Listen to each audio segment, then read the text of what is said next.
What's the longest amount of time you've taken to plan a day hike? Decades? It was for me. Back in 1968, when I was in 5th grade, I read an article about Ayers Rock in a scientific magazine written for 5th graders. I decided at that point that I, someday in my life, would go to Australia, hike around and climb Ayers Rock. Today it's called Uluru. As I approached retirement, I realized I had never been to Australia. I had never walked around or climbed Uluru. I made a decision, and we went to Australia. I'm pretty sure I would have been okay flying to Australia, getting to Alice Springs, which is the closest city, and then going over the couple hundred miles to get to Uluru. Then I could have gone home. But being Australia's halfway around the world, we made the obligatory visits to the Opera House, we climbed the Harbour Bridge. We actually did a wonderful day hike in the Blue Mountains north of Sydney. You gotta do that if you're there.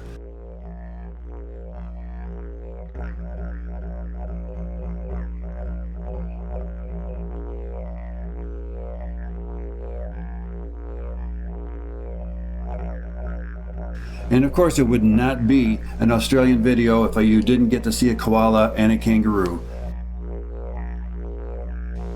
As long as we were in Australia, we visited with friends in Sydney, Melbourne, and Adelaide.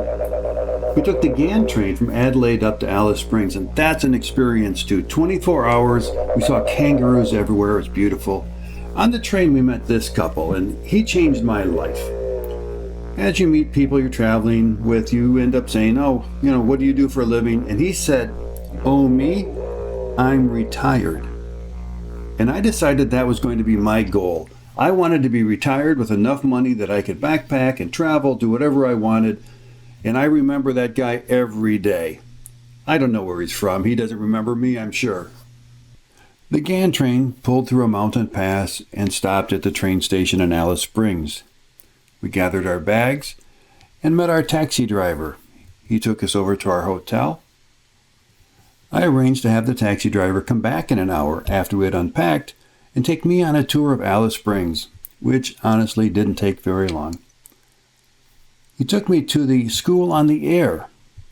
That's very interesting. The presentation there told all about how they educate the kids in the outback. I continued my tradition of speaking Swedish on every vacation. The man behind me in the presentation was from Sweden, and we talked for quite a while. The taxi driver was now my best friend in Alice Springs. He came back in the morning to give us a ride to the airport so we could fly to Uluru. Uluru is the village right next to Uluru. Its sole purpose in life appears to be supporting tourism. We spent 2 full days in the Uluru area. We started our day hike at the Cultural Center, where you'll learn a lot about the Aboriginal people and the culture. It definitely is a place you need to go. You need to experience that. We did a sunlight dinner. We did a sunrise breakfast without getting too much sleep in between. This couple got engaged at the sunlight dinner.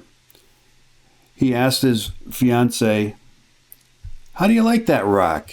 And she liked it just fine. He then pulled out a diamond ring and said, "How do you like this rock?" And she was crying and happy, and they were hugging and kissing.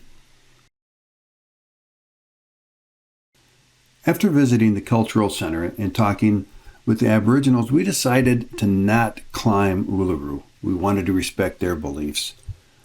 It was over 90-degree day Fahrenheit. Is that 30 degrees Celsius? It was hot and dry. So I put 2 gallons or 8 liters of water in my day pack, and we headed out counterclockwise. I was going to play didgeridoo music this whole time to set the mood, but something tells me that would make your ears bleed.